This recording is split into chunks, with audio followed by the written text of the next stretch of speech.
as India plans a more robust presence in the Greater Asia-Pacific. It is in the process of enhancing its defense ties with Vietnam. India seems now ready to sell the Supersonic Brahmos missile, a product of an Indo-Russian joint venture,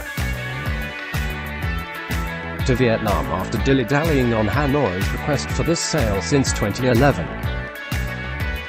Though India's ties with Vietnam have been growing over the last few years, this sale was seen as a step too far that would antagonize China.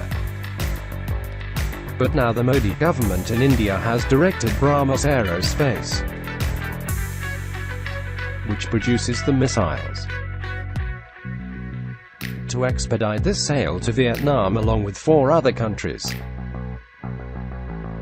including Indonesia, South Africa, Chile and Brazil.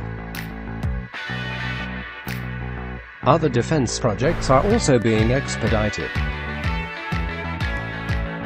Delhi will be helping Vietnam in the westernization of 2 of its Petrie-class frigates for an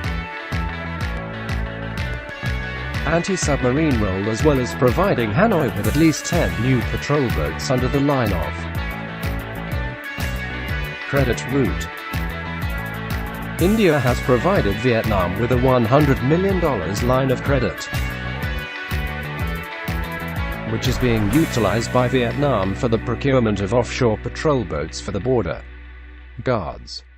Hanoi is also interested in India's high-speed heavyweight torpedo Varunastra. India's overtures come shortly after the United States also lifted its long-standing ban on sales of lethal military equipment to Vietnam. New Delhi, for its part, wants to build relations with states like Vietnam that can act as pressure points against China. With this in mind, it has been helping Hanoi beef up its naval and air capabilities.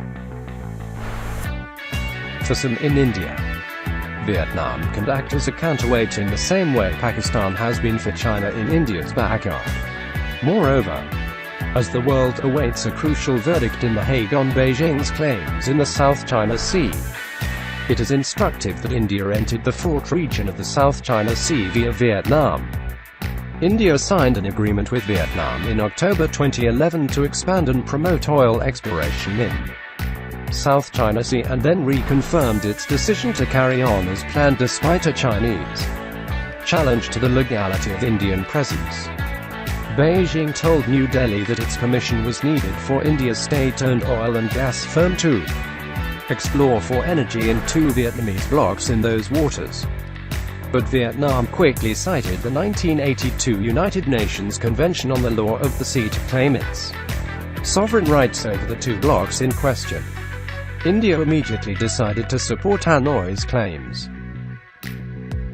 Indian Defence Minister Manohar Parrikar was in Hanoi last month to push strategic ties at a time when the 2 states are celebrating 45 years of diplomatic relations and 10 years of a strategic partnership.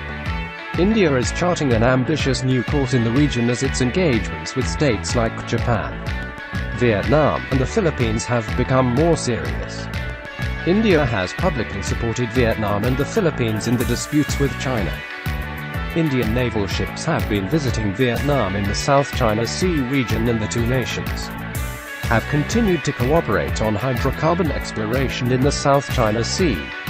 Despite Beijing's warnings, India's engagement with Vietnam is becoming a benchmark in New Delhi's rapidly evolving policy toward the region more broadly, as India's ties with China become more contentious. Hanoi will increasingly play an ever more important role in New Delhi's strategic calculus.